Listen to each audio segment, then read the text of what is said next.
Hello friends, this is Sandra here from Wallifyer.com and whimsydreamsclipart.com.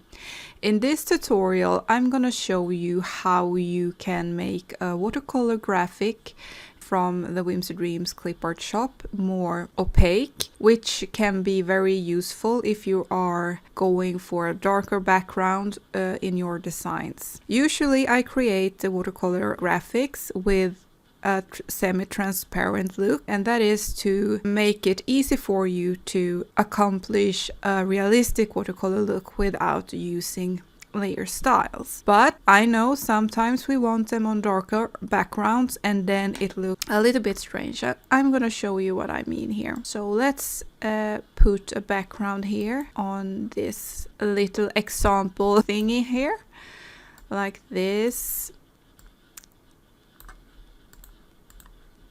And on top of this, I'm gonna add one of the semi-transparent graphics from the eucalyptus pack. Let's see here.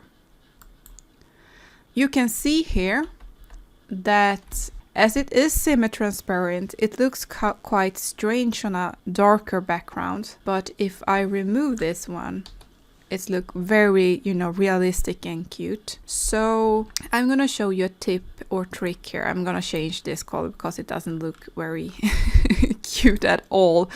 Let's take this one, make it a little bit brighter like this. So to make the wreath here look more opaque, the only thing you have to do is layer it. So by that I mean you highlight it and then you make duplicate like this, and then you place it on top like that. And if you want an even more opaque look, you do it again like this.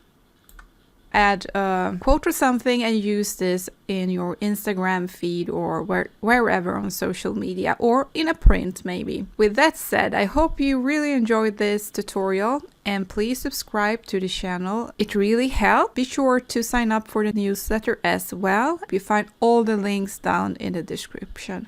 If you have any ideas for upcoming tutorials, just let me know. You can write your ideas for topics in the comments. Have fun! See you in the next video. Bye bye!